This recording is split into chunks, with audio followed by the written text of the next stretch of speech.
L'Afrique aux Africains, ces mots réapparaissent dans les discours dans un contexte marqué par une forme de défiance à l'égard de la présence militaire française dans certains pays sur le continent.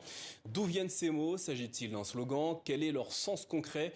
Pour en parler, nous sommes avec Thomas Deltombe, auteur d'une analyse sur le sujet intitulée « Quand l'Afrique aux Africains devient un slogan France-Africain », texte à lire sur le site d'Afrique 21. Vous êtes également éditeur et essayiste ainsi que co-directeur de l'ouvrage intitulé « L'Empire qui ne veut pas mourir, une histoire de la France-Afrique » aux éditions du Seuil. Bonsoir et merci d'être avec nous. Tout d'abord, quelles sont les raisons qui vous ont conduit à produire cette analyse? Oui, bonsoir à tous.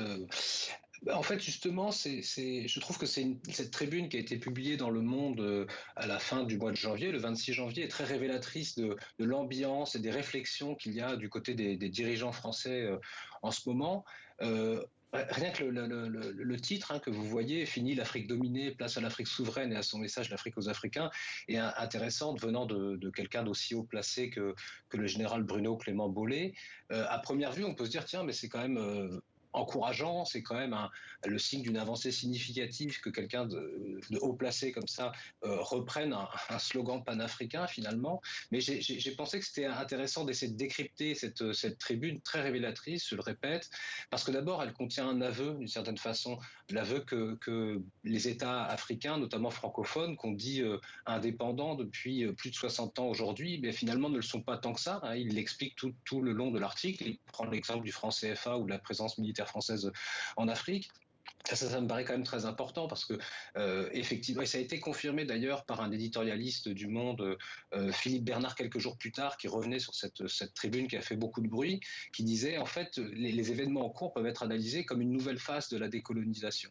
Et c'est très intéressant parce que dans les manuels scolaires, on dit toujours que la décolonisation est un processus historique terminé. Or, on s'aperçoit que ce n'est pas un processus Thomas clos. Deltombe, Thomas Deltombe, dans votre Oui. texte, vous expliquez que l'Afrique aux Africains est un mot d'ordre. Quelle est l'origine de cette formule? C'est une formule qui date du 19e siècle, de les mouvements nationalistes africains et panafricains. Mais moi, ce qui m'intéresse plus, c'est l'usage qui en est fait par les Français, par les dirigeants français, parce que dès en fait la décolonisation, ces fameuses indépendances, il y avait cette idée qu'on va rendre l'Afrique aux Africains, mais pas à n'importe quels Africains, finalement, à des Africains qui étaient amis de la France, et en les plaçant à la tête des anciennes colonies, on allait pouvoir maintenir une domination sur ces pays. C'est ce que dit d'ailleurs le général. Je trouve ça très intéressant parce qu'effectivement, on a l'impression qu'on n'est pas sorti de ce cycle historique. Et donc, cette réflexion est intéressante parce qu'on se pose la question de qui sont les Africains quand on doit rendre l'Afrique aux Africains. À quels Africains? Est-ce que c'est aux dirigeants africains ou aux peuples africains? Donc, ça pose un problème de souveraineté nationale, souveraineté populaire. Je le rappelle, pour ceux qui ne le sauraient pas, et je reviens là-dessus dans l'article, que l'Afrique aux Africains a été un slogan qui a été utilisé par Valéry Giscard d'Estaing dans les années 70, qui en a fait le slogan officiel de sa politique africaine. C'est une illustration qui montre que ce qui peut apparaître comme une nouveauté aujourd'hui ne l'est pas forcément. Récemment, le Mali et le Burkina Faso ont demandé à la France de retirer ses troupes. Est-ce un tournant majeur? Hmm. Alors c'est la question que tout le monde se pose aujourd'hui. Alors il y a beaucoup de gens le pensent, l'écrivent, certains le redoutent, certains l'espèrent. Moi personnellement, je n'en sais rien, je ne sais pas. En fait, seul l'avenir dira si on est dans une phase de basculement, de tournant. Je pense malgré tout qu'il faut se méfier des effets de loupe et des angles morts. Quand on est journaliste, quand on s'intéresse à l'actualité, évidemment, on se focalise sur les nouveautés. Et donc en ce moment, effectivement, les nouveautés, c'est le redéploiement de la force Barkhane, c'est l'implantation des milices Wagner, c'est le développement des réseaux sociaux. Autant de nouveautés qui méritent effectivement d'être analysées. Simplement, il ne faut pas oublier qu'il y a aussi des choses derrière les nouveautés, il y a aussi des continuités. Je vous donne un exemple. Par exemple, les relations très serrées qu'Emmanuel Macron, qui avait promis, je vous rappelle, en 2017, de sortir de la France-Afrique, donc qu'Emmanuel Macron entretient avec toute une série de dirigeants qui sont très emblématiques de la France-Afrique, montre une certaine continuité. Mahamat Idriss Déby, qui a été reçu à l'Élysée il y a quelques jours, Denis Sassou Nguesso, qui a été reçu en décembre, pardon, et Emmanuel Macron va lui rendre visite en mars, Ali Bongo, Paul Biya, auquel Emmanuel Macron a rendu visite en juillet. Tout ça montre une forme de continuité continuité.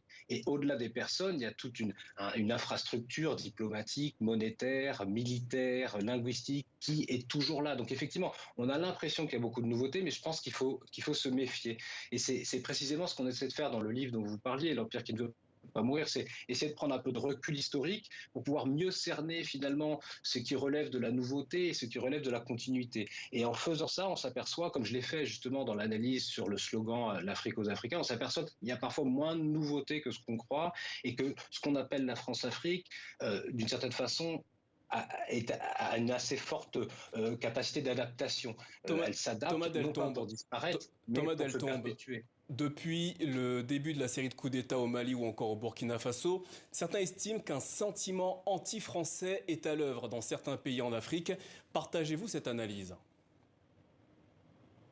Bah, justement, en fait, l'expression de sentiment anti-français, à mon avis, est l'exemple parfait de la fausse nouveauté.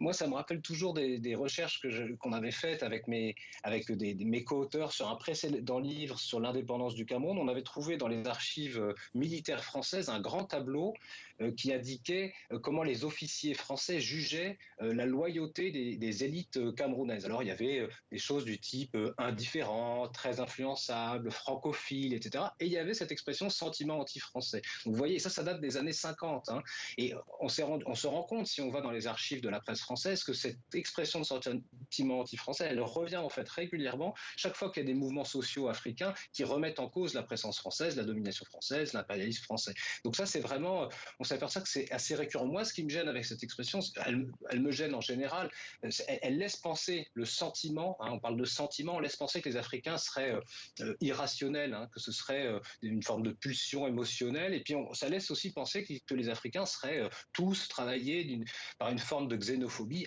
anti-français. Ça laisse penser que finalement les Africains sont très manipulables et donc manipulés par des puissances étrangères. Évidemment, il y a énormément, on parlait des réseaux sociaux tout à l'heure, il y a énormément de manipulations, d'intox, de fausses informations, etc.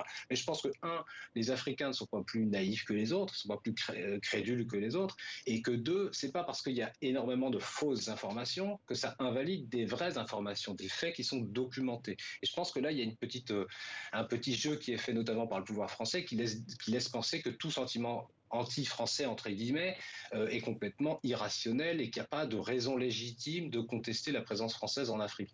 Et derrière tout ça, je pense qu'il y a une forme d'angoisse, en fait, des élites françaises, une angoisse de la perte de l'Afrique. Je ne sais pas si vous vous souvenez qu'il y avait une tribune récemment dans le Figaro qui était intitulée « Ne perdons pas l'Afrique ». Il y avait eu une émission sur LCP, je ne sais pas si vous l'avez vu, c'est en décembre dernier, qui s'appelait la France est-elle en train de perdre l'Afrique ?» C'est quand même une angoisse assez spéciale, 60 ans après les indépendances, de se demander si la France est en train de perdre l'Afrique. Et je pense que derrière cette angoisse de la perte, il y a une angoisse du déclin, en fait. Je pense que dans les élites françaises, il y a cette idée que l'Afrique reste un réservoir de puissance et que perdre l'Afrique, c'est finalement perdre sa puissance et être avalé au rang de puissance moyenne. Donc on parlait tout à l'heure de décolonisation. On parlait de décolonisation. Je pense que c'est pas simplement l'Afrique qui doit se décoloniser. Les Africains font ça très bien, mais c'est aussi la décolonisation de la France et notamment des élites françaises. Thomas Deltombe, merci d'avoir répondu à nos questions ce C'est moi soir. qui vous Notez remercie. que votre article intitulé Quand l'Afrique aux Africains devient un slogan France-Africain est à lire sur le site Afrique 21.